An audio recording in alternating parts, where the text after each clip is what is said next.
I'm out in Collingswood today doing a structural inspection. One of my friends bought this house. We did the home inspection a couple months ago, and some structural issues came up that he was able to get a credit for. So now he closed on it, and he's making some structural repairs here. So I'm gonna flip the camera around and kind of walk you guys through it. So this is the front door. It's the main family room here. This house is like over 100 years old. At some point there was a wall here, right where this beam is. Previous homeowner at some point decided to open up the wall, so they changed the, put a beam in there. It was definitely undersized. It's a quad 2x8. You can kind of see it, the bottom edge of it there. This is, I think, like a 16-foot span here. So you have your floor joists here on each side, landing on the beam. So the floor joists here obviously span side to side. They hold up the second floor. And then there's a wall above here, which I'll show you, lands directly above this beam that supports the third floor. So if you look down the beam, clear sag in the beam. I'll put the level on there too on the floor upstairs so you can really see it, but it's really evident when you walk in. You can see the sag in the beam.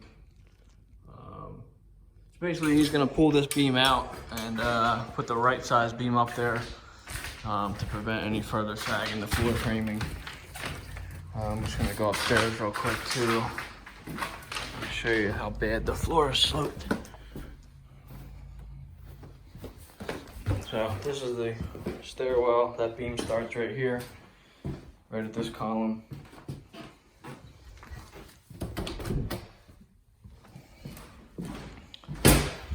So you can see the floor here. You can see the trim on that bottom there is really good. So I'm gonna put the level on it.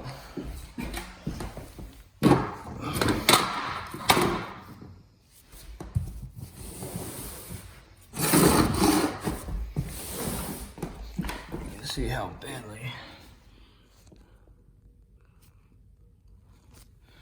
So it's all the way, bubbles all the way over. So if we hold that up, make it level. This is only a 4-foot span here. If we hold up and make it level, right about there, we have probably almost 1.5 inch gap. And over here, same thing, bubbles all the way over. If we make it level here, we're gonna be about 1 inch there. Anyway, so this wall here is directly above that beam below, and this holds up the third floor. I'm not gonna go up there, but third floor is also finished. So close this door. So basically we're gonna run some load calculations on this wall and, or on the beam, I should say. You can really see it here too. We're gonna run some load calculations, design a properly sized, probably do a steel or a Paralam here. It does have 9-foot ceiling, so that makes it a little better for headroom if he does do a drop beam. I'm not gonna go down to the basement, but we're also gonna put I think we have to add a column here.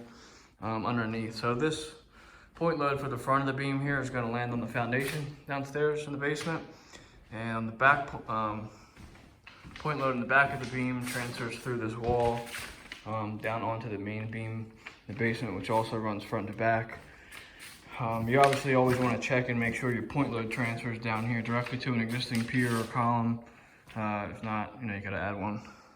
So I think we got to add one here, but that's it.